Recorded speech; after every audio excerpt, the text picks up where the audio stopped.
कांग्रेस ने न्योता स्वीकार कल किया था, लेकिन इस पर राजनीतिक घमासान आज तेज हुआ। सवाल पूछे जा रहे हैं कि क्या कांग्रेस बायकॉट पार्टी है?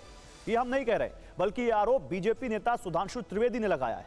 लेकिन कांग्रेस के फैसले पर पार्टी के अंदर जबरदस्त मतभेद है। सोनिया गांधी, मल्लिकार्जुन खड़गे और अधीर रंजन चौधरी को अयोध्या में 22 जनवरी के प्राण प्रतिष्ठा कार्यक्रम का न्योता मिला था, लेकिन तीनों ने उस दिन वहां नहीं जाने का निर्णय लिया है। लेकिन कई क्षेत्रीय नेता ये कह रहे हैं, कांग्रेस के क्षेत्रीय नेता, कि पार्टी को अपने स्टैंड पर विचार करना चाहिए। कांग्रेस में इस मुद्दे पर कितनी कंफ्यूजन है और पार्टी नेता क्या कह रहे हैं, पहले यह देख लीजिए। गुजरात कांग्रेस के नेता अर्जुन मोढवाडिया ने कहा, यह देशवासियों की आस्था और विश्वास का विषय है। कांग्रेस को ऐसे राजनीतिक निर्णय लेने से दूर रहना चाहिए था। गुजरात कांग्रेस के कार्यकारी अध्यक्ष अमरीश डेर ने इसे निराशाजनक बताते हुए कहा, जनभावना का सम्मान करना चाहिए। कांग्रेस नेता प्रमोद कृष्णम का कहना है कि श्री राम मंदिर के निमंत्रण को ठुकराना बेहद दुर्भाग्यपूर्ण और आत्मघाती फैसला है।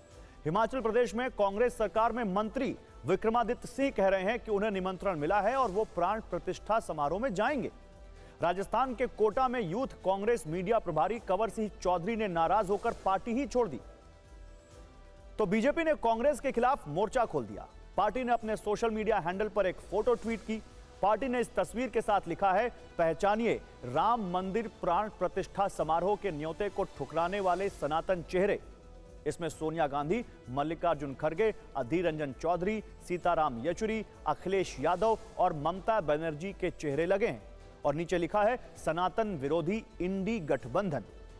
वैसे अंदर से कई कांग्रेसी नेताओं को भी यह निर्णय गले से नीचे नहीं उतर रहा। वो आला कमान के फैसले पर ही सवाल उठाने लगे। चुनाव से ठीक पहले कांग्रेस की इस फैसले पर कैसी बयानबाजी हुई, कैसे कैसे प्रश्न पूछे गए, हमले हुए, आपको एक रिपोर्ट दिखाते हैं।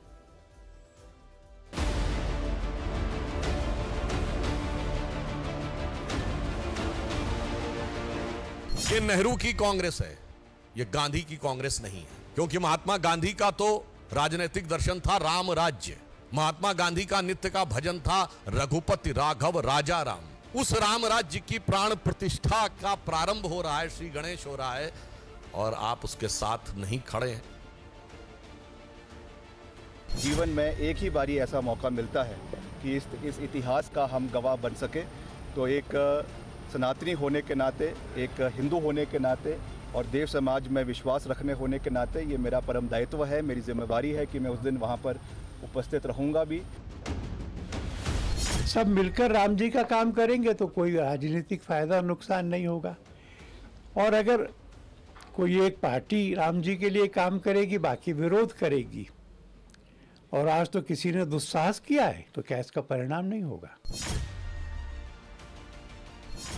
जो मंदिर का निर्माण ही पूरा नहीं हुआ, वहां कभी प्राण प्रतिष्ठा किसी मूर्ति की नहीं होती, इसके अशुभ माना जाता है।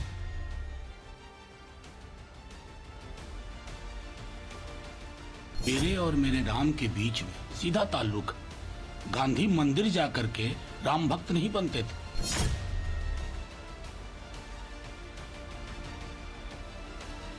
भगवान राम के मंदिर को भाजपा का समझ लेना यही दुर्भाग्यपूर्ण है। राम तो सबके हैं, लेकिन इस फैसले से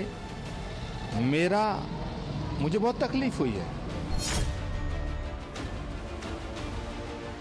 ये एंटी हिंदू नहीं होते तो क्यों प्रभु श्री राम के प्राण प्रतिष्ठा में आने से कांग्रेसियों ने अपने को वंचित रखा? राजनीति और धर्म को अलग अलग रखना चाहिए। ये बात भी सही है कि धर्म के आड़ में अगर राजनीति हो रही है, उसको कोई स्वीकार नहीं करेगा। एक बार फिर सिद्ध हो गया है कि कांग्रेस जो है वो राम के साथ नहीं, बाबर के साथ में खड़ी है। बीजेपी आरएसएस फंक्शन में ये ना भगवान राम को भी अपने चुनाव के लिए जीतने के लिए राम को भी इस्तेमाल किया इस तरीके से। तो राम के नाम पर मचा घमासान। राजनीति के कुछ जानकार इसे कांग्रेस का सेल्फ गोल कह रहे हैं, लेकिन सवाल यह है कि क्या यह सेल्फ गोल है या फिर सोच समझकर लिया गया फैसला। सवाल है कि ठीक चुनाव से पहले कांग्रेस ने ऐसा फैसला क्यों लिया। इसका मतलब समझिए। इसकी पहली वजह मुस्लिम वोट बैंक के नाराज होने का खतरा हो सकती है। कांग्रेस या कहें इंडिया अलायंस के जाने से 22 जनवरी का कार्यक्रम वैलिडेट हो जाता।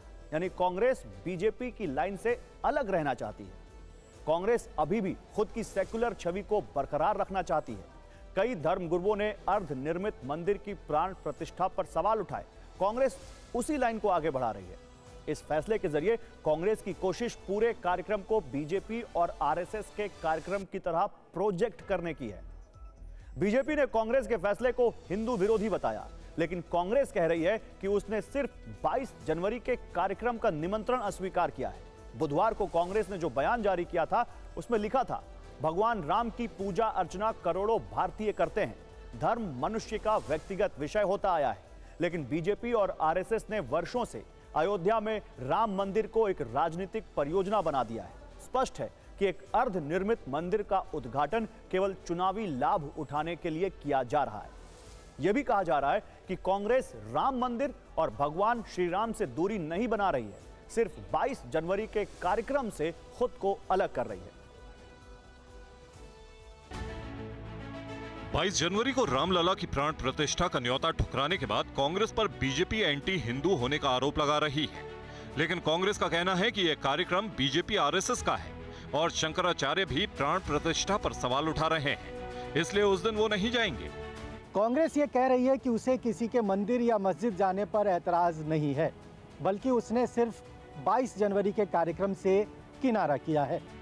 निमंत्रण ठुकराए जाने के बाद ये सवाल पूछे जाने लगे कि यूपी कांग्रेस के नेता अयोध्या जा रहे हैं तो फिर आला कमान को क्या दिक्कत है। यहाँ ये जानना जरूरी है कि यूपी कांग्रेस के नेताओं का मकर संक्रांति के दिन अयोध्या जाना पहले से तय था। ये जानकारी प्रदेश अध्यक्ष अजय राय ने मीडिया से एक बार फिर साझा की। मकर संक्रांति का दिन है 15 तारीख का।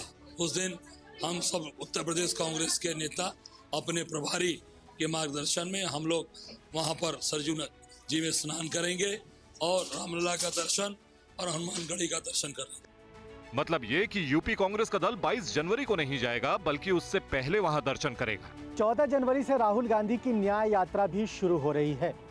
उनकी ये यात्रा उत्तर प्रदेश के 20 जिलों से होकर गुजरेगी। हालांकि अभी यह सस्पेंस बना हुआ है कि क्या अपनी यात्रा के दौरान राहुल गांधी अयोध्या जाकर रामलला के दर्शन करेंगे या फिर उनकी यात्रा बाहर से ही निकल जाएगी। तो कांग्रेस कंफ्यूज है। कांग्रेस ने सोच समझ कर यह फैसला लिया है। कांग्रेस बीजेपी के ट्रैप में फंस गई है, या कांग्रेस ने 2024 के चुनावों को देखते हुए बीजेपी के सामने एक बड़ी दीवार खड़ी कर दी है। ये तमाम तरह के एनालिसिस कांग्रेस के इस फैसले पर हो रहे हैं, लेकिन 2024 का चुनाव ही इस पर मुहर लगाएगा कि किसका एनालिसिस, किसका विश्लेषण सही है और किसका गलत है।